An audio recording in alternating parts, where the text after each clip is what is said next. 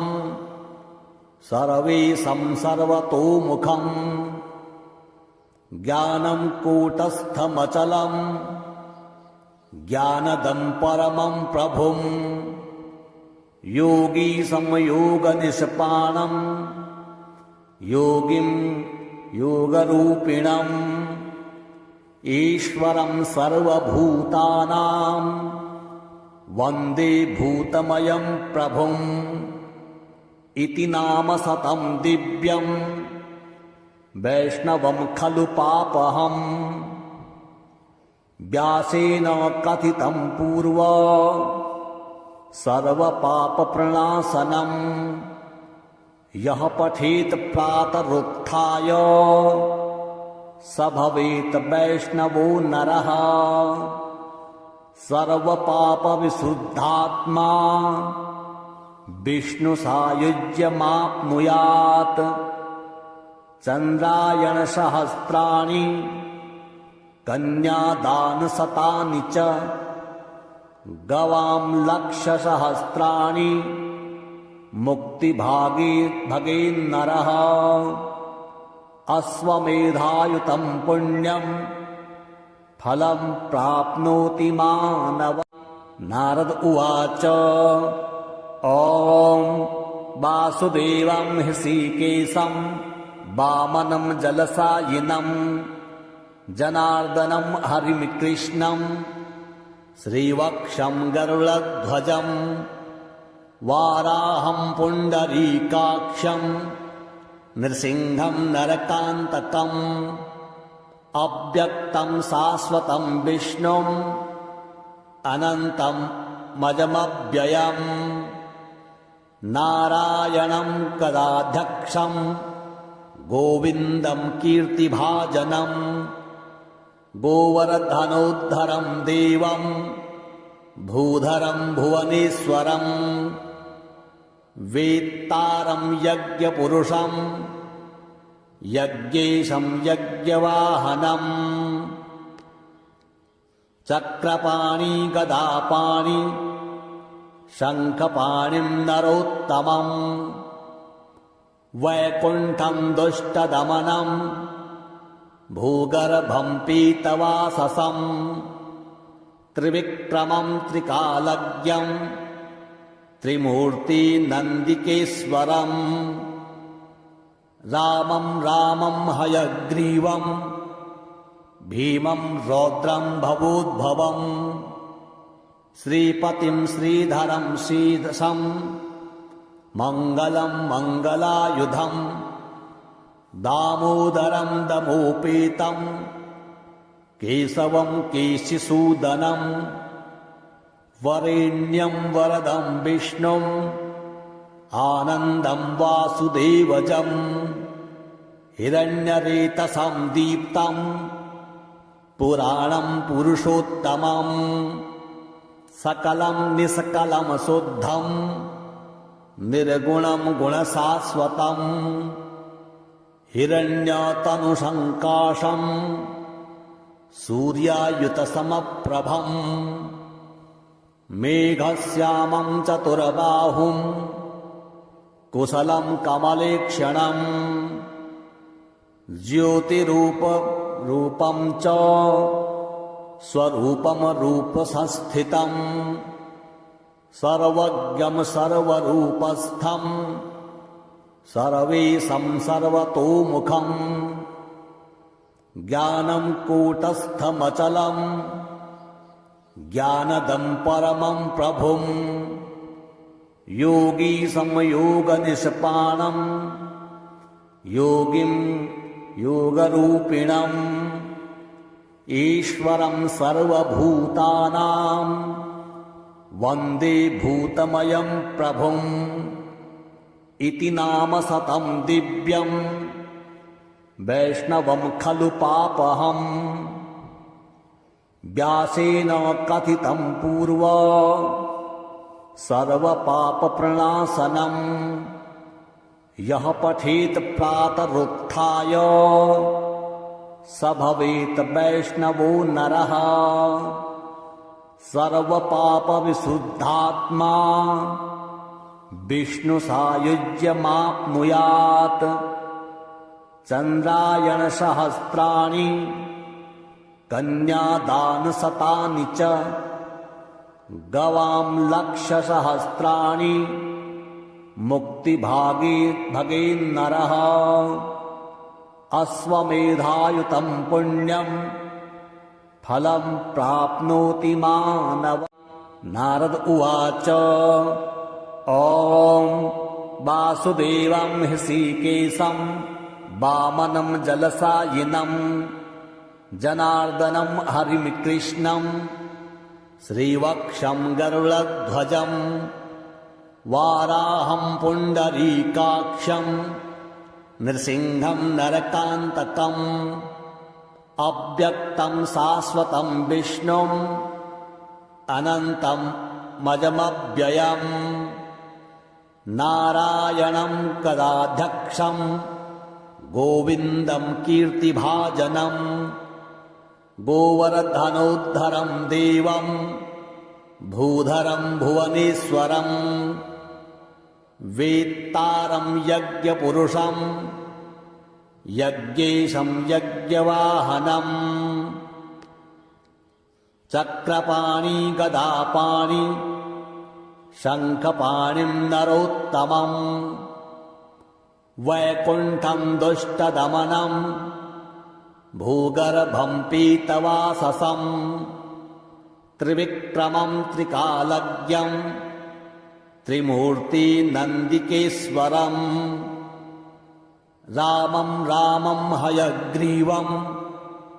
भीमं रौद्रं भवोद्भवम् श्रीपतिं श्रीधरं श्रीदशं मङ्गलं मङ्गलायुधं दामोदरं दमोपेतं केशवं केशिसूदनं वरेण्यं वरदं विष्णुम् आनन्दं वासुदेवजं हिरण्यरेतसं दीप्तं पुराणं पुरुषोत्तमं सकलं निष्कलं शुद्धं निर्गुणं गुणशाश्वतं हिरण्यतनुसङ्काशं सूर्यायुतसमप्रभं मेघश्यामं चतुर्बाहुं कुशलं कमलेक्षणं ज्योतिरूपं च स्वरूपं रूपसंस्थितं सर्वज्ञं सर्वरूपस्थं सर्वेशं सर्वतोमुखं ज्ञानं कूटस्थमचलं ज्ञानदं परमं प्रभुम् योगी संयोगनिष्पाणम् योगिं योगरूपिणम् ईश्वरं सर्वभूतानां वन्दे भूतमयं प्रभुम् इति नाम सतं दिव्यं वैष्णवं खलु पापहम् व्यासेन कथितं पूर्वं सर्वपापप्रणाशनम् यः पठेत् प्रातरुत्थाय स भवेत् वैष्णवो नरः सर्वपापविशुद्धात्मा विष्णुसायुज्यमाप्नुयात् चन्द्रायणसहस्राणि कन्यादानशतानि च गवां लक्षसहस्राणि मुक्तिभागेन्नरः अश्वमेधायुतं पुण्यं फलं प्राप्नोति मानव। नारद उवाच ॐ वासुदेवं हृषीकेशं वामनं जलशायिनं जनार्दनं हरिं कृष्णं श्रीवक्षं गरुडध्वजं वाराहं पुण्डरीकाक्षं नृसिंहं नरकान्तकम् अव्यक्तं शाश्वतं विष्णुम् अनन्तं मजमव्ययम् नारायणं कदाध्यक्षं गोविन्दं कीर्तिभाजनं गोवर्धनोद्धरं देवं भूधरं भुवनेश्वरं वेत्तारं यज्ञपुरुषं यज्ञेशं यज्ञवाहनम् चक्रपाणि गदापाणि शङ्खपाणिं नरोत्तमम् वैकुण्ठं दुष्टदमनं भूगर्भं पीतवाससं त्रिविक्रमं त्रिकालज्ञं त्रिमूर्तिनन्दिकेश्वरम् रामं रामं हयग्रीवं भीमं रौद्रं भवोद्भवम् श्रीपतिं श्रीधरं शीर्षं मङ्गलं मङ्गलायुधम् दामोदरं दमोपेतं केशवं केशिसूदनं वरेण्यं वरदं विष्णुम् आनन्दं वासुदेवजं हिरण्यरेतसं दीप्तं पुराणं पुरुषोत्तमं सकलं निष्कलं शुद्धं निर्गुणं गुणशाश्वतं हिरण्यतनुसङ्काशं सूर्यायुतसमप्रभं मेघश्यामं चतुर्बाहुं कुशलं कमलेक्षणं ज्योतिरूपं च स्वरूपं रूपसंस्थितं सर्वज्ञं सर्वरूपस्थं सर्वेशं सर्वतोमुखं ज्ञानं कूटस्थमचलं ज्ञानदं परमं प्रभुं योगी संयोगनिष्पाणं योगिं योगरूपिणम् ईश्वरं सर्वभूतानां वन्दे भूतमयं प्रभुम् इति नाम शतं दिव्यं वैष्णवं खलु पापहम् व्यासेन कथितं पूर्व सर्वपापप्रणाशनम् यः पठेत् प्रातरुत्थाय स भवेत् वैष्णवो नरः सर्वपापविशुद्धात्मा विष्णुसायुज्यमाप्नुयात् चन्द्रायणसहस्राणि कन्यादानशतानि च गवां लक्षसहस्राणि मुक्तिभागेन्नरः अश्वमेधायुतं पुण्यं फलं प्राप्नोति मानव। नारद उवाच ॐ वासुदेवं हृषीकेशं वामनं जलशायिनं जनार्दनं हरिं कृष्णं श्रीवक्षं गरुडध्वजं वाराहं पुण्डरीकाक्षं नृसिंहं नरकान्तकम् अव्यक्तं शाश्वतं विष्णुम् अनन्तं मजमव्ययम् नारायणं कदाध्यक्षं गोविन्दं कीर्तिभाजनं गोवर्धनोद्धरं देवं भूधरं भुवनेश्वरं वेत्तारं यज्ञपुरुषं यज्ञेशं यज्ञवाहनम् चक्रपाणि गदापाणि शङ्खपाणिं नरोत्तमम् वैकुण्ठं दुष्टदमनं भूगर्भं पीतवाससं त्रिविक्रमं त्रिकालज्ञं त्रिमूर्तिनन्दिकेश्वरम् रामं रामं हयग्रीवं भीमं रौद्रं भवोद्भवम् श्रीपतिं श्रीधरं शीर्षं मङ्गलं मङ्गलायुधम् दामोदरं दमोपेतं केशवं केशिसूदनं वरेण्यं वरदं विष्णुम् आनन्दं वासुदेवजं हिरण्यरेतसं दीप्तं पुराणं पुरुषोत्तमं सकलं निष्कलं शुद्धं निर्गुणं गुणशाश्वतं हिरण्यतनुसङ्काशं सूर्यायुतसमप्रभं मेघश्यामं चतुर्बाहुं कुशलं कमलेक्षणं ज्योतिरूपं च स्वरूपं रूपसंस्थितं सर्वज्ञं सर्वरूपस्थं सर्वेशं सर्वतोमुखं ज्ञानं कूटस्थमचलं ज्ञानदं परमं प्रभुं योगी संयोगनिष्पाणं योगिं योगरूपिणम् ईश्वरं सर्वभूतानां वन्दे भूतमयं प्रभुम् इति नाम शतं दिव्यं वैष्णवं खलु पापहम् व्यासेन कथितं पूर्वं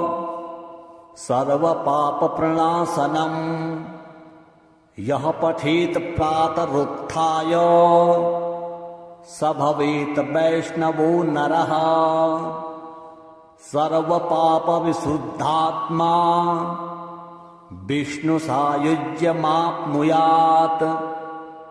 चन्द्रायणसहस्राणि कन्यादानशतानि च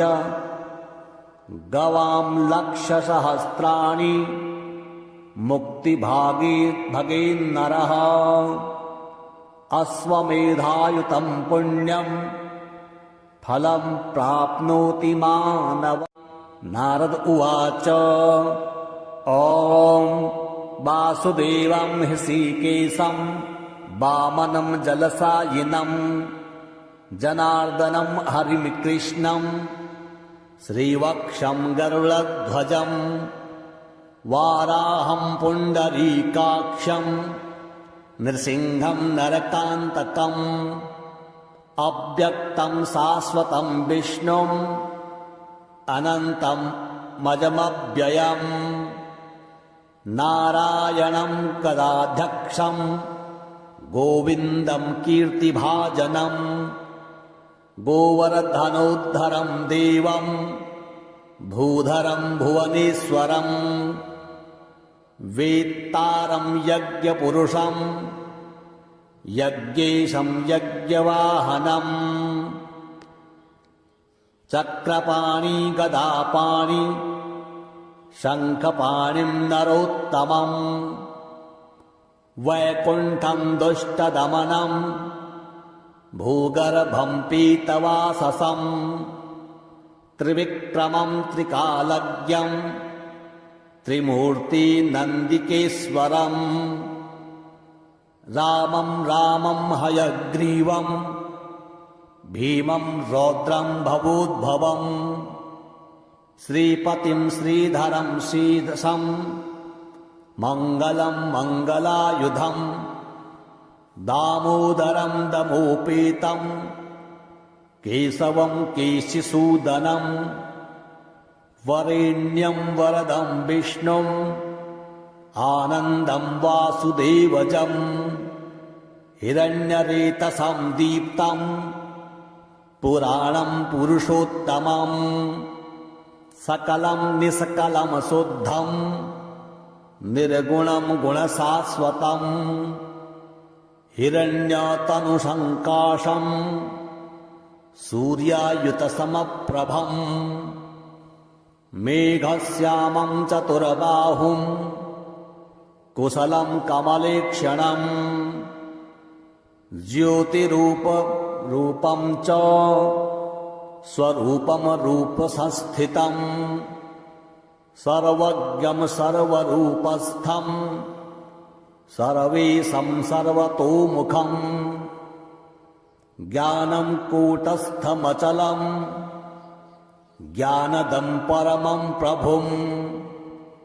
योगी संयोगनिष्पाणम् योगिं योगरूपिणम् ईश्वरं सर्वभूतानां वन्दे भूतमयं प्रभुम् इति नाम शतं दिव्यं वैष्णवं खलु पापहम् व्यासेन कथितं पूर्व सर्वपापप्रणाशनम् यः पठेत् प्रातरुत्थाय स भवेत् वैष्णवो नरः सर्वपापविशुद्धात्मा विष्णुसायुज्यमाप्नुयात् चन्द्रायणसहस्राणि कन्यादानशतानि च गवां लक्षसहस्राणि मुक्तिभागेन्नरः अश्वमेधायुतं पुण्यं फलं प्राप्नोति मानवः।